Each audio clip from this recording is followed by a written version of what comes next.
أعوذ بالله من الشيطان الرجيم بسم الله الرحمن الرحيم الحمد لله رب العالمين وصلى الله على سيدنا ونبينا أبي القاسم المصطفى محمد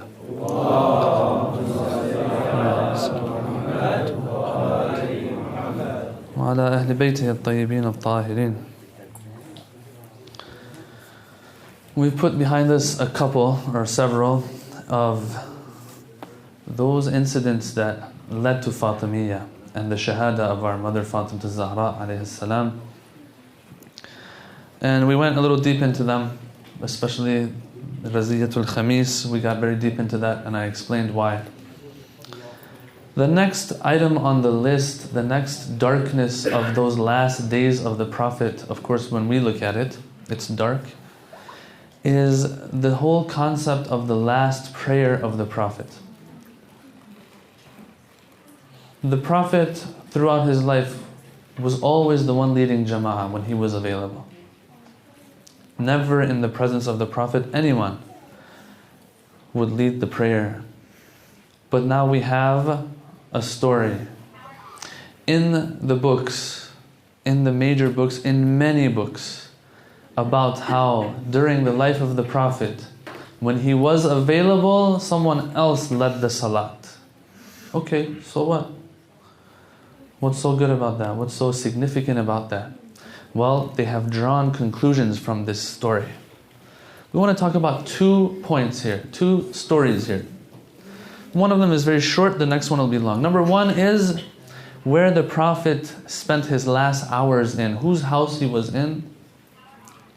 Let's see if there's any discrepancies there or not. That's number 1. And then number 2, we'll move on to the last prayer of the Prophet and what happened there. Now you can say that the same way the Shia has, if you ask the Shia, what's your main reason? What's your main, shiny reason that you have that shines out of all the reasons that you might pose and present as your dalil that Imam Ali was the first Khalifa or the one to succeed the Prophet? We will usually say the event of Ghadir, right? This last prayer of the Prophet can be considered the Yawmul Ghadir for the Sunni brothers and sisters. Because as you shall see inshaAllah, you have so many different books from Bukhari all the way down who have narrated this incident, 1. And 2, this is what they use as, and they say is the clearest proof that the Prophet did appoint someone after him. The same way we say, Man kuntu mawla fa'al aliyun mawla equals imamah after the Prophet, they will tell you, whoever leads the last prayer during the Prophet's time that the Prophet was supposed to lead but he didn't, that person is imam. And it's been narrated all over the place. Now for this, let me tell you the source that I was using. It's from the book from the late Allama Al-Askari, Sayyid Murtada Al-Askari rahmatullah alayh, who has some major works. May Allah bless his soul. Recite a salawat for his soul, please.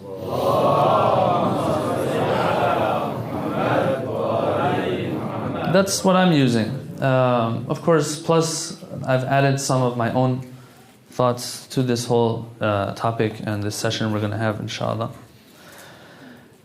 They say this hadith is mutawatir, and to be honest with you, to an extent it is. The problem though is, what does mutawatir mean? Mutawatir means that one incident is narrated many times in different books by different people to the extent that you become sure they're not going to all lie and make it up. Sometimes 30 people narrate something from one person. Maybe that one person, he's maybe making something up. But no, 30 different narrations from 30 different people. Yeah, A narrates from B from C. D narrates from E from F. The same incident. That's 2. G from H and from I. And goes on. No overlap here. Now let's just say that this mutawatir means something that is narrated so much. This mutawatir incident has been narrated so much, in a way that there is no overlap amongst the narrators, which is not the case, of course. But let's just say, is the incident that is related, that they are going to be using as proof, the same way we use Ghadir as proof, is it really the same incident with the same details or different? We'll get there, inshallah. Before that though, a little step. Step number one. Let's first, to get ourselves warmed up a little bit, to get an idea of how things are working in the last hours of the Prophet and the last days of the Prophet. Let's see whose home he went. Let's look at the narrations, of course, according to Sahih al-Bukhari. As I said last night, and I've been saying again and again, and I'll repeat again, we're not after proving anything from Sahih al-Bukhari that will help the Shia and prove the Shia faith and our teachings. We're not after that, although we can do that too, but we're not after that right now. We just want to show that impartial brother or sister that is looking for the truth, that listen, don't let them tell you, or don't think that the Sunni school of thought is based on firm foundations and it's just the Shia that are shaky, on shaky foundations. No, we have discrepancies everywhere. So it will boil down to your understanding, your common sense, your thought and your discretion to choose the right path, right? There are two schools of thought, they're both based on quote-unquote shaky foundations. It's not that one is firm and solid and the other one's shaky. No, let's just say they're both shaky. You use your mind a little bit more. Use your fitrah sometimes a little bit more and see what you think. This is all we're after. Anyway, in Al-Bukhari, Aisha says, when the illness of the Prophet became severe and his pain increased, he got permission from his other wives to stay in my home. So I take care of him, and they gave that permission. Okay, very good. Another one, again in Bukhari. In the illness in which the Prophet passed away, he would continuously ask, where am I going to be tomorrow? In reality, he was waiting for the turn of Aisha. So permission was given to the Prophet to stay in the home of Aisha, of course by the other wives of the Prophet, because they all had their turn and their share of the Prophet staying with them. They said, it's okay, let the Prophet stay with Aisha. Okay, so far so good. But then we go down more. Bukhari again, he says, Aisha said, and please note that they're all from Aisha, the Prophet would observe the turn of his wives when it came to whose home he was staying in. But when he turned ill, he began to ask whose house he will be in the next day. And in reality, he greatly wanted to be in Aisha's home. So when my turn came, meaning Aisha, he settled in my home. Okay, first of all, in these hadith, what do we see? We see that there's an ijtihad happening again. Please pay attention. There's an ijtihad happening again. The Prophet, did he say this, that I'm asking this question, whose house am I going to be in tomorrow? Is he asking this question because he can't wait for Aisha's turn to arrive? Is that the case? The hadith doesn't say it. But she has concluded this in the hadith. So this is her ijtihad. This is number one. And I've explained how the ijtihad of a non-ma'soom in these ahadith, according to the Sunni school, won't necessarily be binding on us to accept. That's one.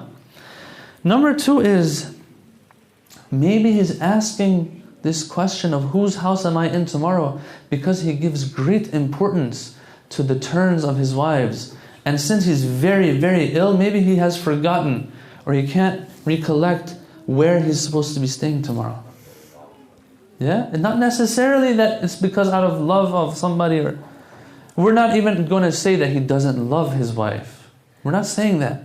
Just showing that there is discrepancy here. It doesn't read with what we can understand from the hadith. Alright. But the most important thing is that the first two hadiths, and there's probably more too, I just put three here. The first two say he got permission from his wives to come and stay with me. That means it was not my turn, right? While in the third hadith it says he He kept asking whose turn it's going to be tomorrow until it finally became my turn, and then he came to my home and he settled there. Okay, so which one of these? How can we reconcile these? Well, I tried. I can't reconcile them. That was it that he was waiting for her turn to come, and then when it finally came, he went? Or no, even when it wasn't his turn, her turn, he got permission from the rest of his wives so that he can go stay there. We have a major discrepancy here that I cannot solve. I can't solve. I tried. Okay, this is the warm-up. Let's move into the meat of the story now. The last prayer now. Regarding the last prayer, let's look at the main story according to all of these books. Now, brothers and sisters, I'm not going to lie here. A lot of books have mentioned this hadith. I mean, that's why I call it their ghadir. This is their ghadir. With our ghadir, what do we boast about? What are we happy about? That's not a good word, boast. What are we happy and proud about when it comes to ghadir? That, for example, Allama Sharafuddin, in his book Al-Muraja'at, for example, he has shown how many tens upon tens, maybe even close to 100, I don't remember, I'm not good with numbers, and my memory fails me sometimes. How many turuq it's called, how many different narrations we have for ghadir. That's what we're proud about, it's mutawatir. And the other school, the Sunni school of thought, also accepts that it's mutawatir. That's why they work on the meaning of man kuntu mawla. But they don't say it never happened. Yes? That's what we're happy about. Here, we're going to be honest. There is a lot of ahadith, tens of ahadith that are talking about this incident. For example, Bukhari, Muslim, Musnad bin Hanbal, Tabaqat, Ansab of Baladuri, and so on. What do they say? One version of the story. Now I want you to pay attention to the different versions and the different details that are mentioned in this story. It says, when the illness of the Prophet became severe, Bilal informed the Prophet of the time of prayer. The Prophet said, order Abu Bakr to lead the people in prayer. Aisha says, so I told the Prophet, O Prophet, Abu Bakr is a sensitive individual, and if he stands in your place for prayer, he cannot fulfill the duties of the Imam of the prayer.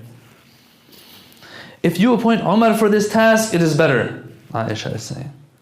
The Prophet said, you are like the women around Prophet Yusuf.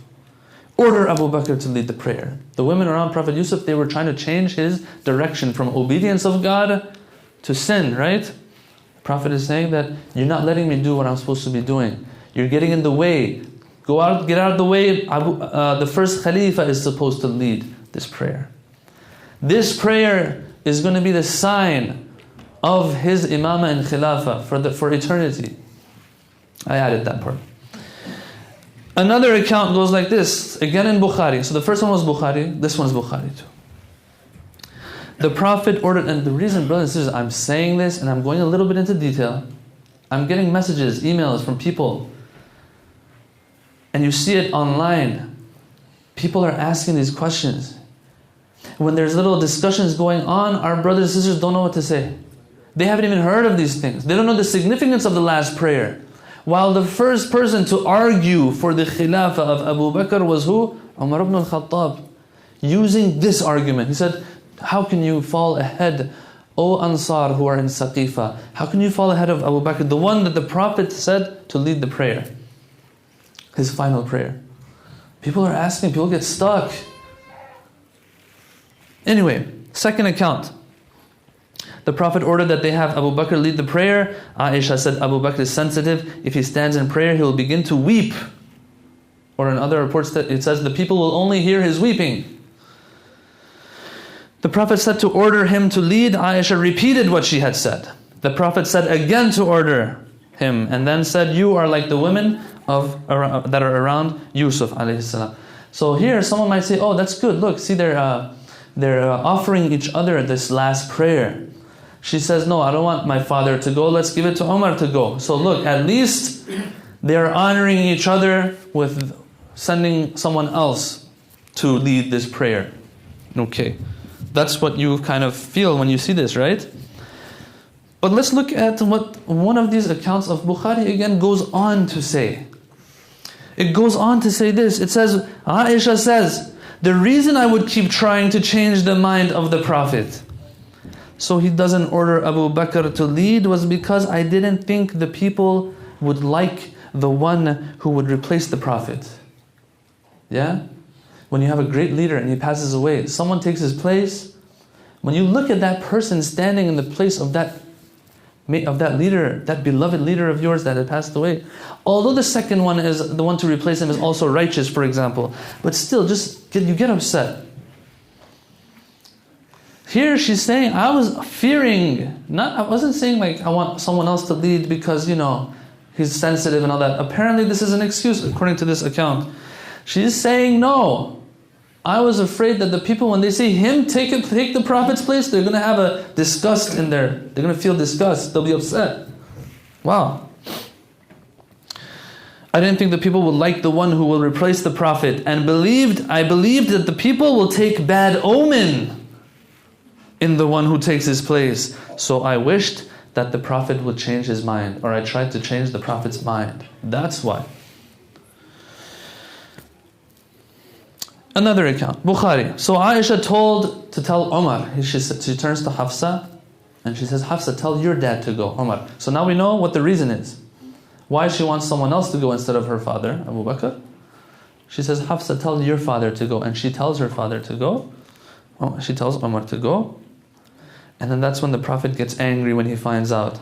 And he says, you are like the women of Prophet Yusuf. Yes? You are like the people of Prophet Yusuf, the women around Prophet Yusuf alayhi salam. And then here Hafsa gets angry. She says to Aisha, I've never seen any good from you. You got me in trouble again. Telling me to send my father instead of your father. Another version. You see, brothers and sisters, each version is different in its details. So this mutawatur, is it revolving around one incident or is it revolving around several different incidents? It's different incidents. If it's different incidents, then you can't call it tawatur anymore. But anyway. Another version, Prophet wasn't feeling well.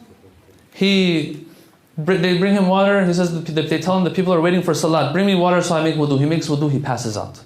He wakes up. What happened? Did the people pray? No, they're waiting for you. Bring me water. He does wudu again, passes out.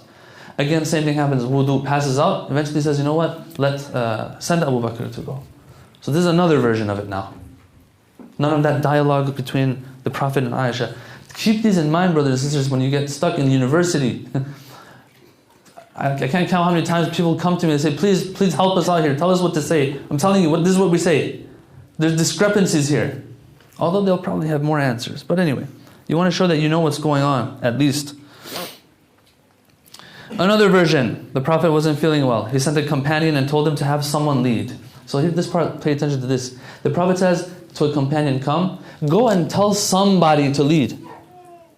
So this companion goes out and he looks, he can't find Abu Bakr, this version says. Instead he tells Umar to go. Umar goes and starts praying because the hadith says he had a loud voice. The Prophet hears and he says, who's that leading? Stop. Abu Bakr has to lead. So Abu Bakr comes back and he is the one who redoes the prayer of the people. And this is you find this version in the Umar series that they made. This version of it they've put there. Okay, the question is, if the Prophet says, tell somebody, why is he telling them when they put somebody there to change it? The Prophet apparently is in too much pain. We're going to need this as we go. Apparently, the Prophet is in pain. He tells them to do something. When they do it, he says, I didn't want this. Another version goes like this, that the Prophet, he lifts the curtain. Now this part gets very dramatic and drama, He lifts the curtain and there's probably music playing in the background. And then he looks and he sees that yes, they are leading the salat the way he had ordered. And then he smiles. And the person narrating the hadith, he says, he's in prayer, but he's paying attention to the Prophet too. And he says, we didn't know why he's smiling. We couldn't tell. So Abu Bakr, when he finds out that the Prophet is watching, he moves back so the Prophet can come in his place. Apparently the Prophet is feeling better. He probably is telling himself.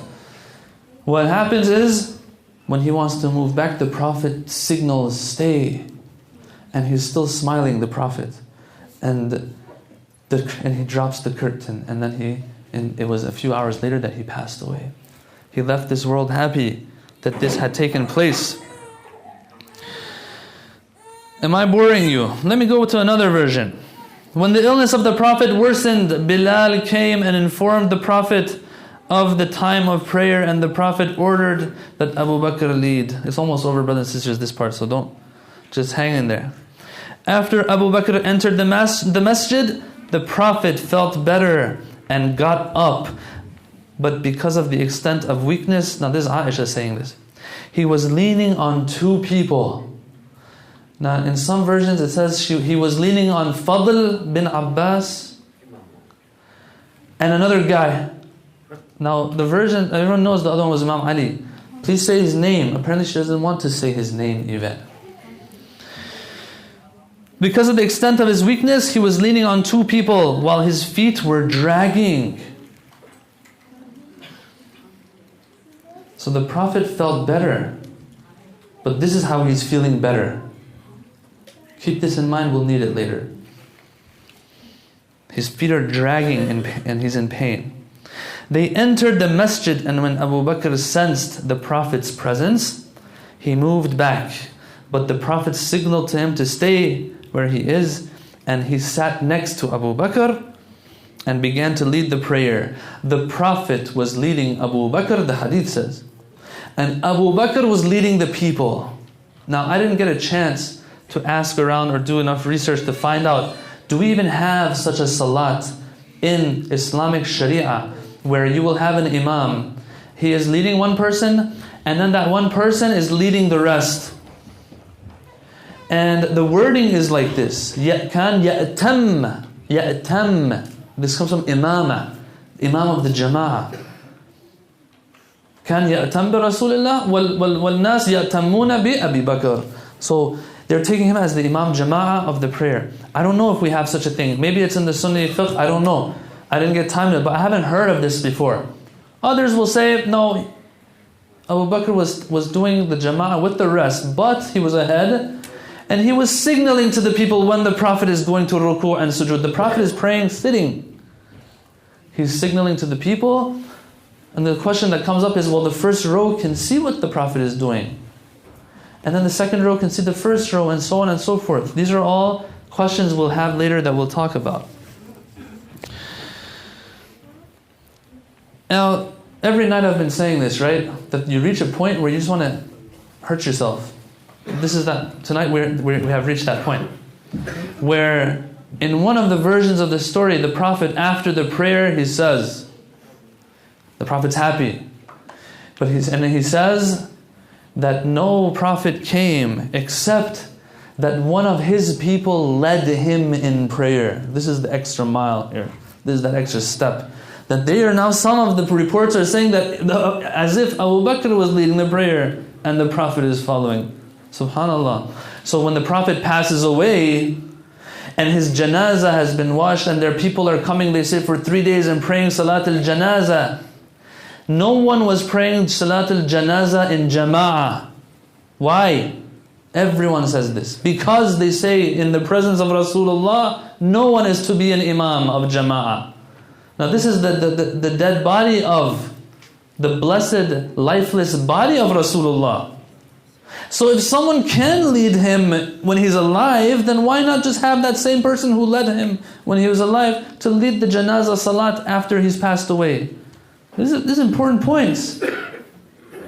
If we're going to go Abu Hanifa style, this is how it's supposed to work.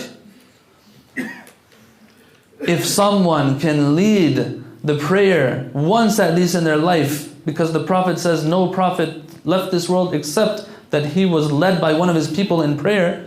If that's the case, then why not? Why can't that person, after the Prophet has passed away, at least lead the janazah salat? But even when the Prophet has passed away, they say no one's allowed to fall ahead in the presence of Rasulullah. Subhanallah. This is, brothers and sisters, this is what I mean when I say this whole lens that is given to someone, it's over. If someone puts the lens of Adalat al-Sahaba on, he will see everything in that light. It's very hard to change it back, to the extent that this happens. Should we get a salawat and get the brothers to move forward? Allah.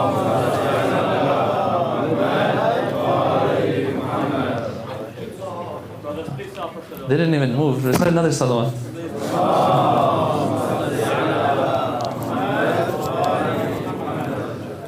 على حب فاطمة الزهراء بأعلى أصواتكم.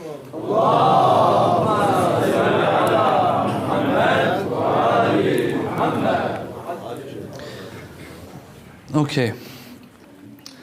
I'm not going to get into the reports now here where Imam Ali is narrated to have said these things, because I'm afraid someone's going to hurt themselves. That you will find reports that Imam Ali says, yes, we looked and we noticed that there is no one better than us, than the first Khalifa to lead. And like it's as if he's telling the Shia today, don't you make the mistake that you think that someone else was higher, that I was higher than others. No, it's interesting, this report, and there's a couple that Imam Ali said this. We're not even going to address those. It's too problematic to even waste your time on it. Anyway, let's move on to the challenges now, the problems and discrepancies we see, the questions that we have here. First of all, as I said last night, 10, 15, 20 of the tariq books and history books, they're telling us that these people were all in the army of Usama, and the army of Usama was out of town. This one. Let's just put that aside. We already talked about that. It's interesting when you watch that Umar series, you're asking yourself, you're like, man, let me see which one of these they're going to put, which one of these versions they're going to put in there. Yes?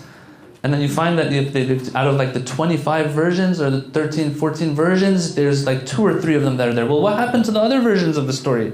How come you didn't show those? Anyway, now this is the last prayer of the Prophet. Okay. We have to also say this, that there are some books out there. For example, the history ones, and the seerah books, not hadith books like Bukhari and Muslim, that say that Abu Bakr prayed 17 prayers. Or for the 9 days that the Prophet for 9 days he led the prayers. Or he led 3 prayers. But none of these digits and figures do you find in Bukhari and Muslim. So here we will tell them, we'll say, listen, it's not in those other books. So we're dealing with one issue here that is established. And that is the last prayer of the Prophet. All of those versions of the story, they pertain to the last salat, which is the salat al-fajr of the Monday that the Prophet passed away in. The first question that comes up right away is, after all these different versions, which itself is a big question, I can't reconcile between all of these. If there was 20 different prayers, I would say each of these stories has to do with one of those prayers that he led. And that will necessitate that every time the Prophet is saying, you are like the women of Prophet Yusuf. No, it seems as if these are all about one incident. Other than this, that there's different versions that we can't reconcile, that's problem number 1. We have problem number 2. Problem number 2 is that when the Prophet is feeling so light and good, and he's feeling better, and he comes to pray, his feet are dragging on the ground. He is in so much pain. If this was a sign, leading the last prayer was a sign of khilafah, then why is it that the Prophet comes out and sits next to Abu Bakr? We're not saying that he's trying to break his prayer, although the Shia believes that the Prophet came and broke his prayer. But the question is this: if this is going to be the main sign, the Ghadir Khum for Abu Bakr, then the Prophet shouldn't do anything that will cause people to start doubting what was meant by this. In the middle of the salat, the Prophet comes and sits next to him, and now he's following him in a prayer that we've never heard of before. That's number 1. If he was feeling like this, when he's feeling good, he's this bad and in this such shape, I wonder what it's like when he was feeling bad. And he had ordered that they send the first Khalifa to pray. Follow, please. Please follow. If the Prophet, when he's feeling good, they have to drag him and he has to sit and pray, I wonder what it's like when he's feeling bad and he appoints somebody to go lead the prayer. Allama al-Askari, he says, if that's the good, that he's barely making it, when he's feeling bad, it means that he's unconscious. Someone might say, no, that who says so? We say, fine. You don't want to say, take it? Fine. But whatever it is, he has to be in very bad shape. And that's when the whole story of La Yahjur comes back to haunt those who used it somewhere else. If the Prophet appointed somebody to go lead prayer, he was feeling very ill. And we learned from others that if the Prophet is very ill, if he appoints somebody or asks for something, he probably is not knowing what he's talking about. Let me give you a story. Al-Allama Muhammad Rida Al-Mudaffar rahmatullah alayh. Who is he? He's a person who tried to change the books of the Hawza to make them more in an educational format, in a way that is like a book that is to be taught. Long story. So he's writing books. Until today, the Hawza is using his books. In Usul al-Fiqh, in Mantiq, he also has Aqa'id books and so on. Okay. Muhammad Rida al-Mudaffar, Ayatollah Bahjat, he has an interesting story. I read this in the book of Ayatollah Bahjat. He says it himself. He says, there were nights I would see that his light is on. I would go to sleep in Najaf. I would wake up and I see his light was still on for Fajr or before Fajr when Ayatollah Bahjat would wake up. What's he doing? Just writing these books. Some people, man, I don't know where they're going to be in the heavens when we see them, if we see them, inshallah. This Muhammad Rida al-Mudaffar, they say that he is invited to like a big convention back in the day. Now, lots of times these stories, the names go wrong, but this is the version that I've heard, and I searched it and I found it too. Muhammad Rida al-Mudaffar. A convention of the different madahib and schools of thought, and apparently back then they would get along more than they do now, because there was less jahl involved. And there was alims on this side, alims on that side, not zealots on one side and zealots on the other side. So anyway, there's a convention. Now he is going to represent the Shia madhab, the Ja'fari madhab. And on the other hand, if I remember correctly, as I said, my memory doesn't like me these days, there was Al-Alusi who comes.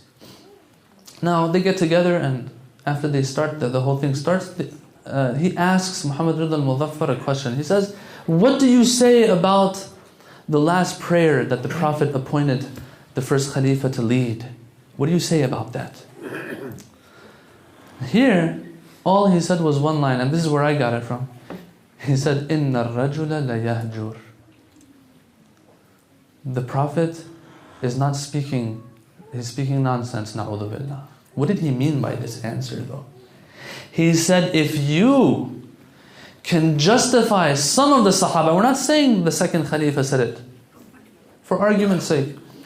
If you can say that can digest that some people, they said to the Prophet when he said, bring me a dawat and katif, pen and paper, so to speak, so that I write something. They said, innahu la yahjur or ahajar. Ayahjur, is he speaking nonsense? He's speaking nonsense. He doesn't know what's going on. If you can say that there, then he was feeling very bad when he sent the first Khalifa to lead the prayer. So it loses all credibility here as well. Inna ar-rajul la yahjur. He said that one line. Of course, he doesn't believe in it, Muhammad Rida al-Mudaffar. He doesn't believe in it. But this is called jadal, and jadal, which means to use something that person believes in against himself. He said this to him. If the Prophet is feeling good and he's dragging his feet on the ground, then when he's not feeling good, of course.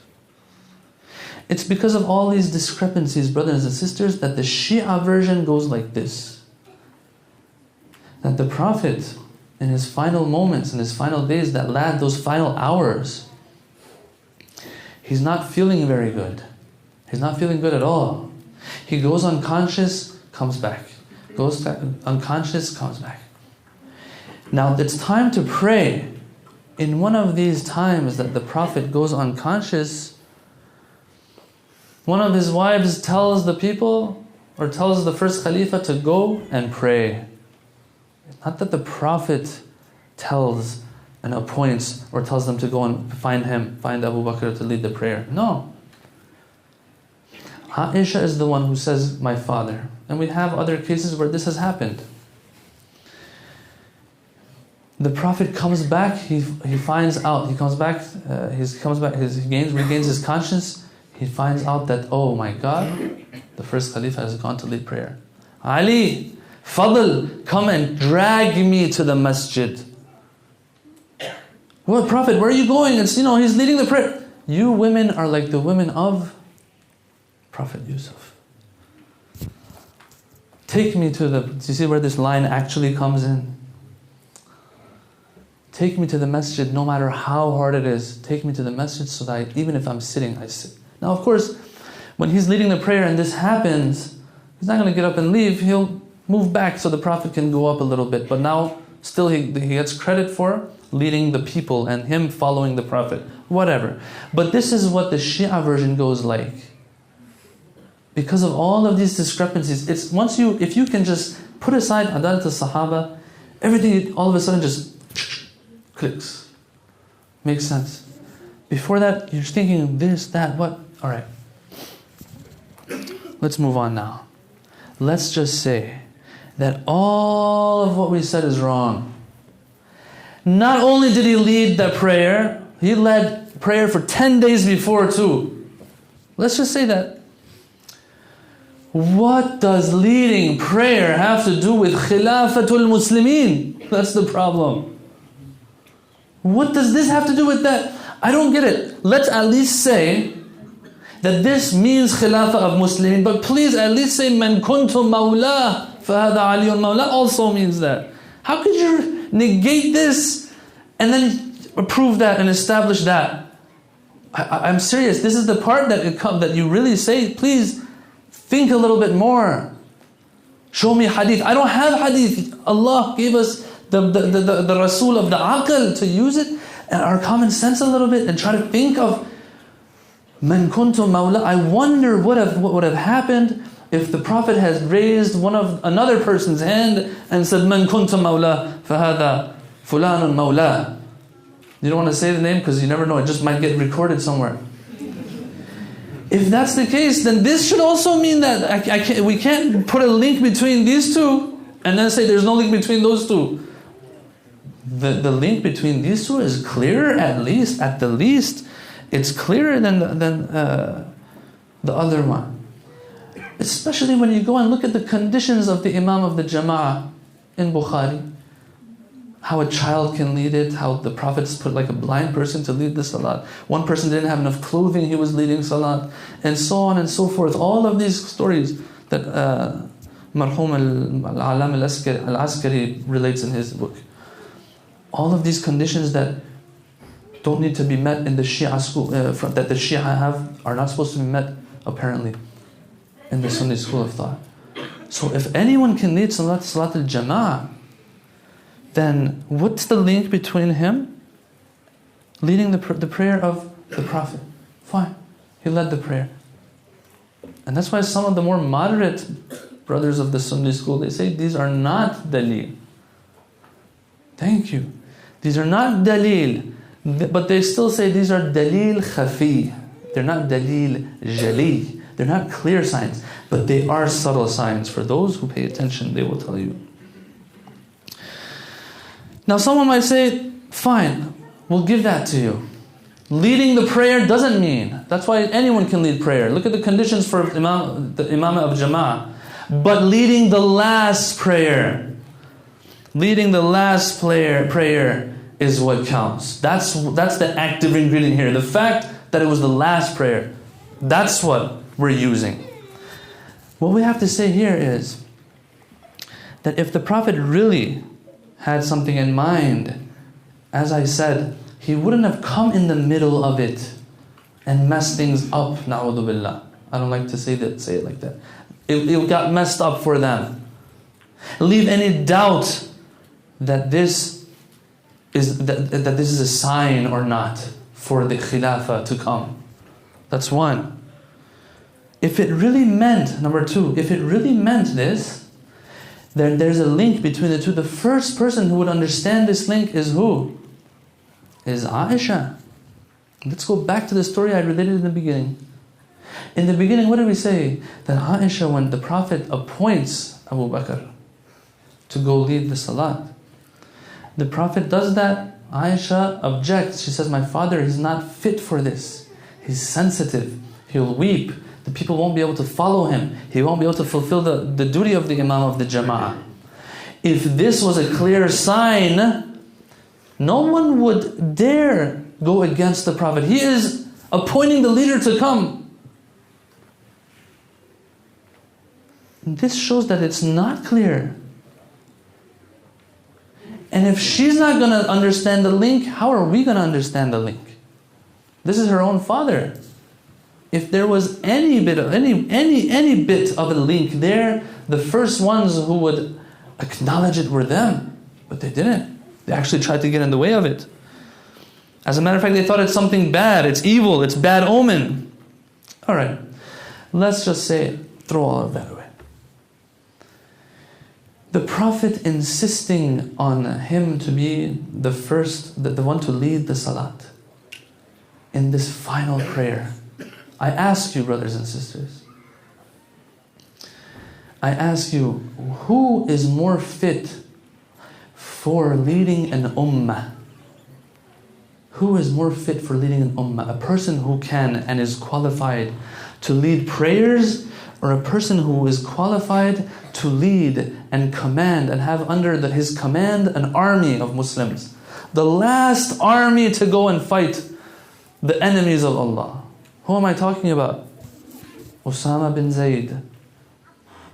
Usama bin Zayd. The Prophet didn't just say go. The Prophet came himself. Aqad al-liwa. He tied the flag and the standard for him. When the people were objecting, he said, I am hearing that some are objecting. You objected to his father and you're objecting to him now. Go, anfidu. Insistent. To the extent that on Yawm al-Khamis, he made sure that they left and they come and bid the Prophet farewell and they left and they never saw the Prophet again. The Prophet had passed away when they came back. Oh people, I am doing this so that you know that a person who can lead an army can lead the ummah too. Someone might say that. We should have another sect, the Usama'is. Why? Because the Prophet appointed him and insisted on him. But no, we don't have this anywhere. All we have is, they will tell you, Al-Nabi Ammara Aba Bakrin ala salat, or bis salat, 1. And 2, the people saw that the Prophet has chosen someone for their deen, which is prayer, leading the prayer, which is a deeni, religious affair.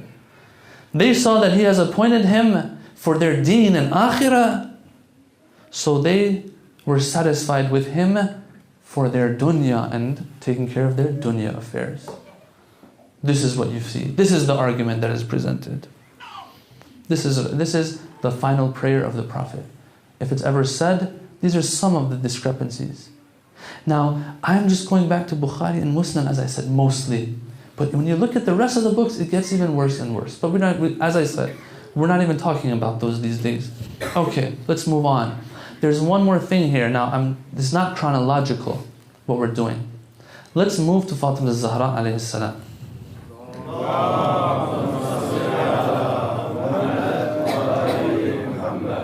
With Fatima Al-Zahra, the thing about her is that, alhamdulillah, we have unanimous literature that is unanimously accepted by the schools. So there's no arguing there over the literature. The only argument is the application of this literature. When you look at Fatima Al-Zahra alayhi salam, different parts of her life. One of those things that the Shia uses, that tonight I want to kind of not speak against, but show some of the things that is said against us regarding this part of Fatima Al-Zahra's life, so that we can strengthen ourselves and arm ourselves more. Some people, they just keep it to, for example, the book of Al-Muraja'at. Recite salawat, please.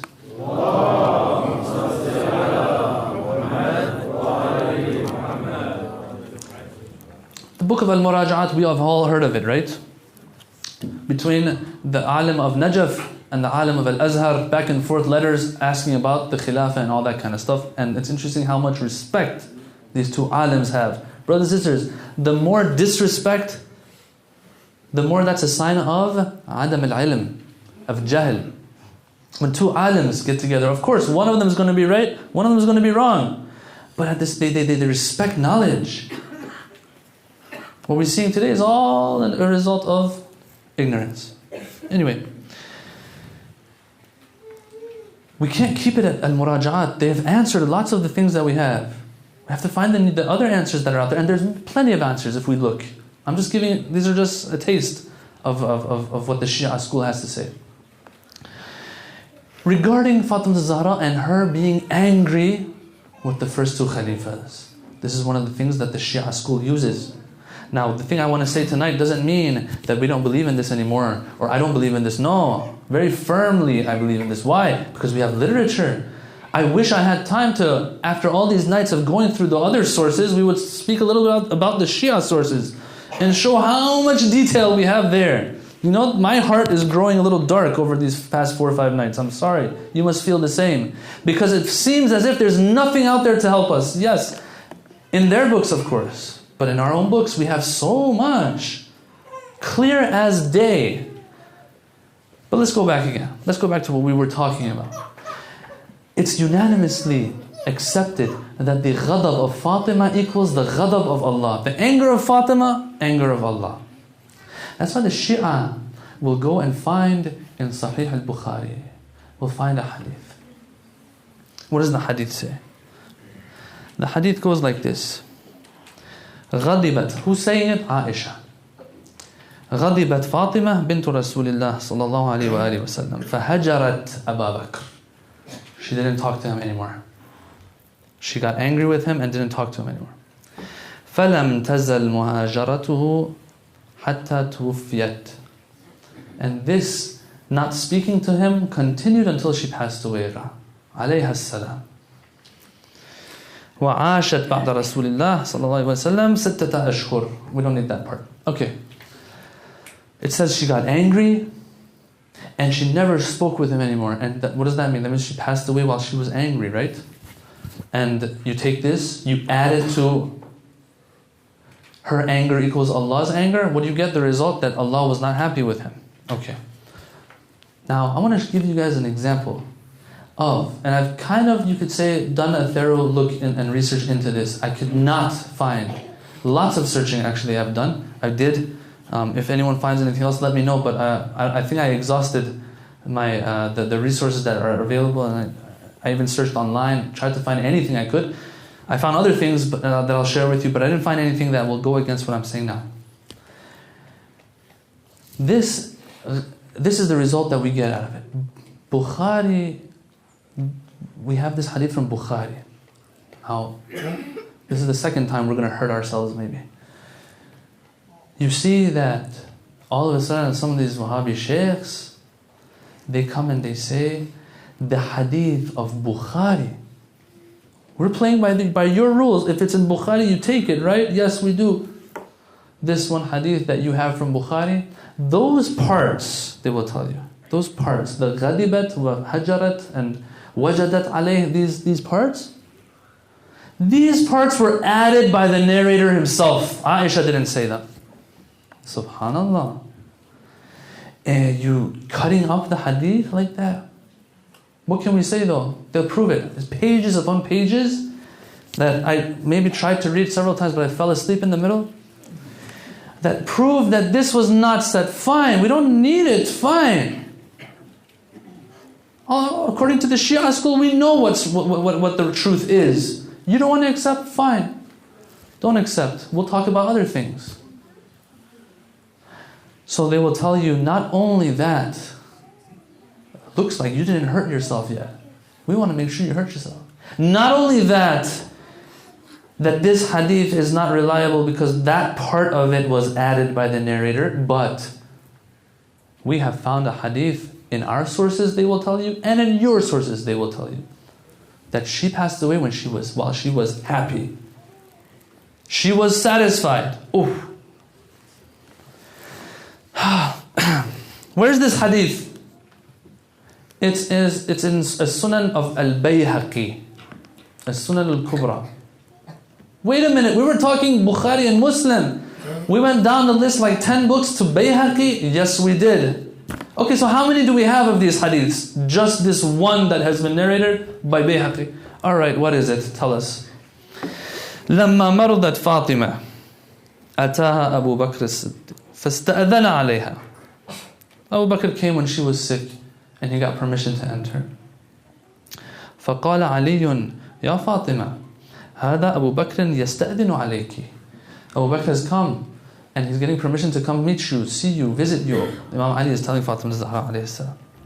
فقالت أتحب أن آذن له؟ قال نعم. She gave permission. فأذنت له فدخل عليها يترضاها. He comes in trying to please her, satisfy her, get her content somehow.